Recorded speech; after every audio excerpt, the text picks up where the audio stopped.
We want to welcome in one of the newest Laker faces, Carmelo Anthony. Melo, thank you so much for taking the time, which, speaking of time, you just said it. Timing is everything, and you've been in the league a long time. Did you ever think that there would come a day where you would don the purple and gold for the Los Angeles Lakers? Never. I try to think about it. I try to, process it. I've never. I know what it means, to wear purple and gold, just from the history of the game and just following and competing against it and really understanding, the true essence of what it means to be a Laker. So I just wanted to get that out, but never have I thought, man, that I would be wearing purple and gold.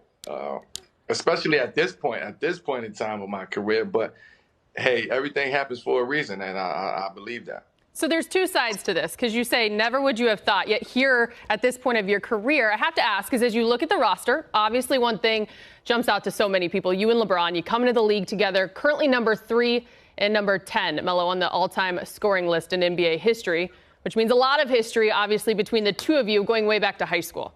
What have the conversations been like over the years about being able to play together? Because you just said it, season 19, did you really have to make us wait this long? We probably didn't have to make you wait this long, but I just think that throughout our careers, we've always been on parallel paths, like two different lanes, and just, he doing his thing, I'm doing my thing, I'm trying to figure it out. My role had a little detour in it, whatever. But I can sit back and I can accept that, But I also know that, again, man, timing is everything. You know what I'm saying? And I know that this has been something that we've talked about since high school. We've talked about this, and we just never believed that it would happen. For whatever reasons, we just never believed that it would happen. But I'm going to keep saying it, man. Everything comes back full circle, and what's meant to be is meant to be. Was it as simple as, I'm ready, we're ready, it's time, this is now? Yeah, it was a little bit of that. It was a little bit of that. It was, yeah, it's time. The time is now. The time is right, for us to make this happen.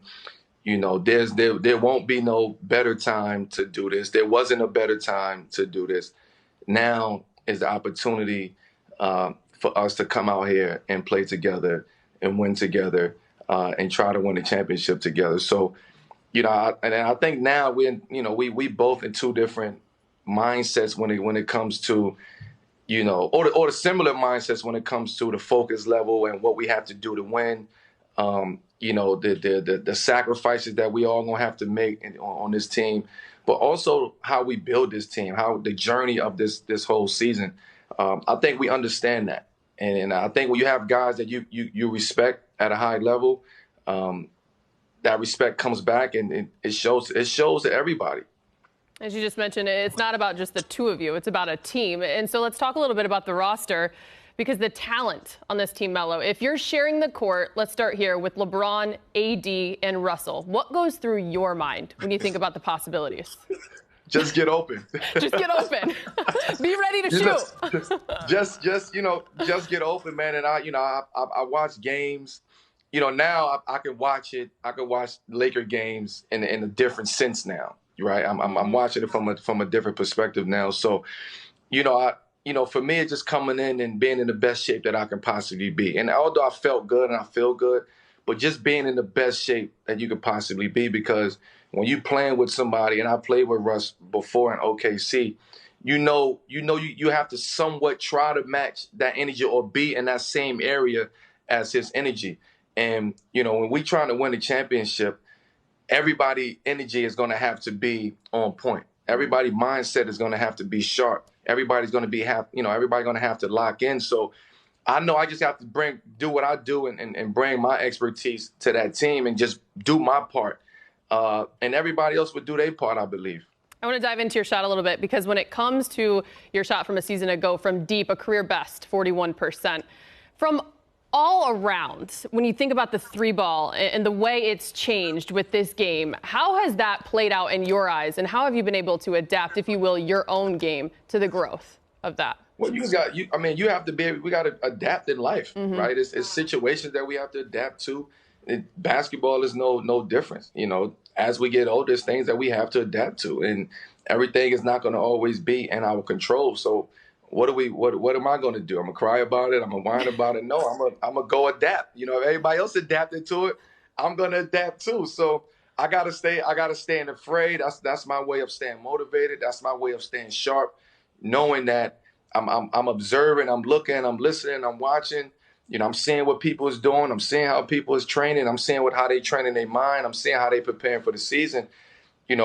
That's how I keep my edge. And then I go do what I do best, which is play basketball. I'm curious at this point of your career. It's a simple question, but what other goals do you have for yourself heading into season 19? There's no other goal to have other than winning the championship. There's no other goals for me. Like I've done it all. I've won on every level. I've won in high school. I've won in college, USA basketball, and the furthest that I've ever gotten in the NBA was Western Conference Finals, actually against the Lakers. So, now my next step is to win a championship. And again, I think the time is now, and we have an opportunity to do it and to accomplish that. It's not going to be easy, but that's something that we have to embrace. Speaking of not easy, one last thing for you, something that you can maybe put to rest for us, because there's a lot of talk about how old this team is, which is one way to look at it, the age. Another way, Melo, it's a lot of collective experience for the group. How do you use that experience to your advantage? When people could say they're old or not, the game is the game, right? Basketball is basketball. We do what we do at a high level. We work on this day in and day out. We train on this. We train our bodies. We train our mind. We train for these moments. So I don't think age is a factor no more today. With the resources that's out there, with the trainers and the type of training people are doing, taking care of your bodies, eating right and sleeping right, and just doing the proper things that you need to do to be successful. I know I'm gonna get tired of hearing the age. So I don't want to. After this interview, I don't want to hear about the age no more, because that's gonna be the narrative around our team. With age comes getting wiser. You got to be wiser. So I would say we're not older, we're wiser. Yeah, and y'all like to drink a lot of vino, which they always say. Yeah, so that also makes us wise too. We can sit there and we can really break down the games. We can watch film over a glass of wine. So we like that. We end it here. Melo, you are wonderful. We appreciate the time. Best of luck in season 19. We'll see you all the way through. I appreciate it. Absolutely. Thank you.